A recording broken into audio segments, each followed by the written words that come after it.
नमो नारायण। जय महाकाल, जय मंगलामुखी।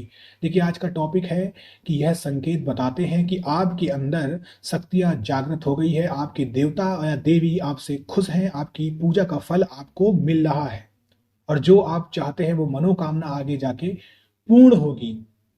तो जब भी कोई साधक साधना करने बैठता है तो वह आध्यात्मिक मार्ग की ओर जाता है। तंत्र शास्त्र हो या कोई भी शास्त्र हो, इस शास्त्र में इस क्रिया को मैथुन कहा जाता है। मैथुन को हमेशा गुप्त रखा जाता है, वैसे ही साधना को भी हमेशा गुप्त रखना चाहिए। आपके शरीर के अंदर जब आत्मा परमात्मा से लिपटती है तब उसके अंदर केवल एक ही भाव रहता है, वो भाव होता है केवल भक्ति का। उसे किसी भी प्रकार की कोई चिंता नहीं रहती है, उसके अंदर एक प्रकार का सुख आता है। जब हम अपने भीतर की श्रद्धा तथा विश्वास की शक्तियों को मिलाकर एक नई शक्ति बनाते हैं जो केवल ईश्वर की तरफ मुड़ती है, तब आपको बहुत सारी सिद्धियां भी मिलती है, दैवी वरदान भी मिलता है, चमत्कार भी होते हैं, क्योंकि आपके अंदर कोई मनोकामना नहीं है। आप परमात्मा से मिलने वाले हैं और आपने अपनी आत्मा को परमात्मा से मिला भी लिया है। उस समय आपकी जिंदगी में कितनी भी रुकावटें आ जाए, आपको खर्चे के लिए रुपए पैसे, खाने पीने, वस्त्र कपड़ों के बारे में सोचने की जरूरत नहीं पड़ेगी, क्योंकि सब चीजें भगवान आपकी पूरी करना चालू कर देंगे। यानी अपने आप में आप एक सिद्ध पुरुष हो जाएंगे और अपने आप को भगवान के चरणों में समर्पित कर चुके होंगे।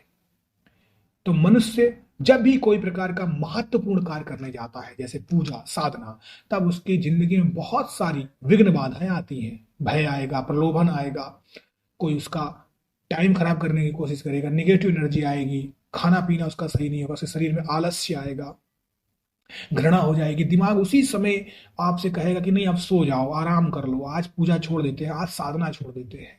तो ये क्या होता है? ये होती है निगेटिव एनर्जी जो मन को हटाती है, वहां से मना करती है। लेकिन अगर आप तन मन धन से अपने इष्ट की साधना कर रहे हैं, लेट से आपने संकल्प लिया है कि मुझे गायत्री मंत्र करना है, लेट से आपने संकल्प लिया है कि आपको नमः शिवाय का जाप करना है, या फिर आप कृष्ण का मंत्र का जाप कर रहे हैं, आप माँ काली की उपासना कर रहे हैं, किसी भी देवी देवता की उपासना कर रहे हैं, तब आपको कैसे पता चले कि आपको उसका फायदा हो रहा है, आपकी सिद्धियां सिद्ध हो रही हैं, आपके मंत्र सिद्ध हो रहे हैं, आपकी देवता आपकी बात सुन रहे हैं? तो सबसे पहला तरीका और सबसे पहला लक्षण यही है कि आप जैसे ही पूजा पाठ करते हैं तो आपका जो शरीर होता है, जो पहले दुखता था, यानी जो दुख दर्द देता था, आपको ऐसा लगता था आपके शरीर में जान नहीं है, आपके पैर दर्द कर रहे हैं, आपकी बैठक दर्द कर रही है, मन नहीं लग रहा, वो सबसे पहले खत्म हो जाएगा। अब आपको भूख प्यास नहीं लगेगी, आपको किसी प्रकार का दर्द नहीं होगा। दूसरा जो पॉइंट आएगा, आपके मन में हमेशा यही चलेगा कि कब मेरी साधना का समय हो, कब मेरी पूजा पाठ का समय हो, मैं भगवान की भक्ति में लीन हूं। यही परम सुख होता है। तीसरी बात आती है कि आपके शरीर में एक हल्कापन रहेगा, पूरे दिन भर में एक एनर्जी रहेगी, उत्साह रहेगा, आप किसी टेंशन को आप सोचेंगे नहीं, आपको लगेगा कोई मेरे साथ है। आप करके देख लीजिए, जब भी आप साधना और पूजा करेंगे तो आपको ऐसा लगेगा कि मेरी पूजा अर्चना साधना सफल हो रही है और मेरे साथ कोई शक्ति है। आपके शरीर में एक, आपके पूरे काया में एक आकर्षण आएगा, लोग आपसे बात करने के लिए ललायत रहेंगे, आपके शरीर से एक प्रकार की सुगंध आएगी, आपके आसपास का जो भी बंदा या बंदी आपके साथ लेटेगी वो कहेगी क्या सुगंध आती है आपके शरीर से। यानी आपका जो शरीर के अंदर से जो दुर्गंध है, नेगेटिव एनर्जी जब हट जाती है तो आपका शरीर अपने आप सुगंध देने लगता है। आपकी स्किन पर एक चिकनाई होगी, एक कोमलता होगी, एक रौब होगा, आकर्षण होगा, लोग आपकी तरफ खींचेंगे। जितने भी प्रकार का तामसिक भोजन है, यानी नॉन वेज और अंडे शराब, इन सब चीजों से आप दूर भागेंगे, आपका केवल सात्विक चीजों में मन लगेगा, मुझे सात्विक साधना करनी है। लोगों को देख के आपके अंदर प्यार की भावना उमड़ेगी। अब आपका जो स्वार्थ है वो कम होने लगेगा और आप सोचेंगे अब मैं किसी को दान करता हूं, मैं लोगों का भला करूं, मैं गरीबी हटाऊं। आपकी आंखों में एक तेज होगा, आप जिससे भी बातें करेंगे उससे सौम्य बातें करेंगे, अच्छी बातें करेंगे, जो कठोर और हार्श वर्ड है वो सब नहीं बोलेंगे। आप किसी के भी सामने बैठेंगे, किसी के भी सामने, आप उससे 2 सेकंड बात करेंगे, आप उसके मन के भाव को जान लेंगे। ये जानने में आपको देर नहीं लगेगी, समझ जाएंगे कि उसका ऑरा अच्छा है बुरा है। भविष्य में होने वाली सभी घटनाओं का आपको पूर्वाभास होने लगेगा। आप किसी भी इंसान को श्राप देंगे या आशीर्वाद देंगे, वह सभी सफल हो जाएगा। आपके अंदर वो ताकत आ जाएगी कि अपनी शक्तियों से आप किसी का भी भला या बुरा कर सकेंगे।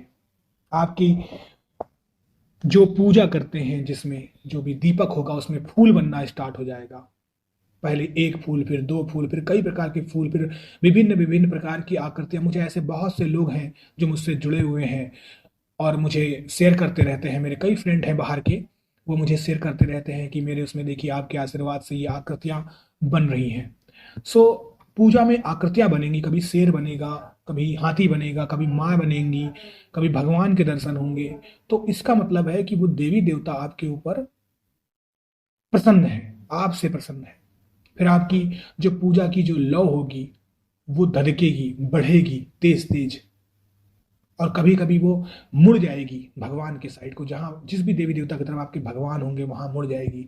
कभी कभी भगवान की तस्वीर भी गिर जाएगी जो आपने लगा रखी होगी या चिपका रखी होगी, तो लोग डर जाते हैं कि तस्वीर गिर गई, ये बेकार है, इससे बुरा फल हो सकता है। ऐसा कुछ नहीं है, वो देवी देवता आपसे खुश हैं। फूल गिरना, तस्वीर गिरना, आपके कमरे में एक सुगंध रहेगी, आपके मन के अंदर वो मंत्र अपने आप चलेगा, आप भक्ति विभोर हो जाएंगे, एकदम भाव विभोर हो जाएंगे।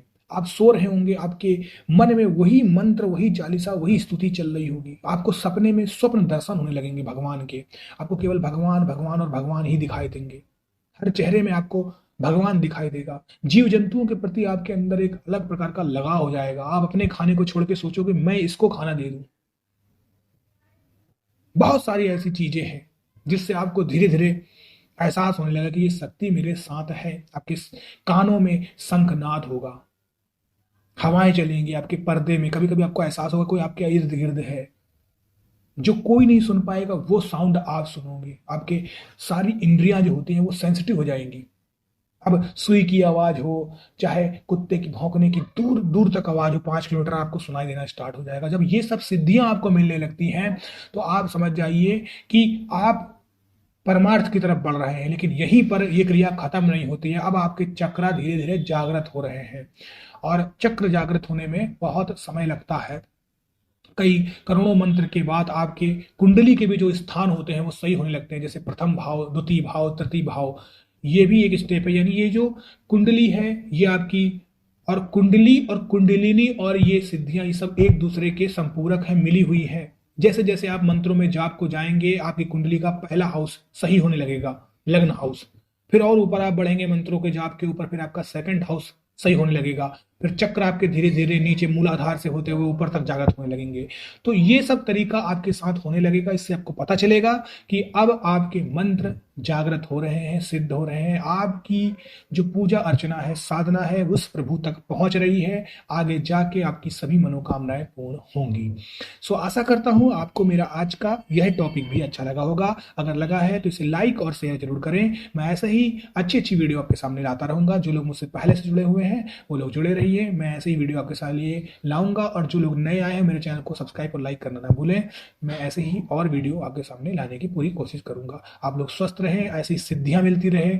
माँ काली की कृपा आपके ऊपर है, प्रभु की कृपा आपके ऊपर हो, आपकी सभी मनोकामनाएं पूर्ण हो। इसी के साथ अपने आज के इस टॉपिक से मैं आपसे विदा लेता हूं। नमो नारायण, जय महाकाल, जय मां बगलामुखी, राधे राधे।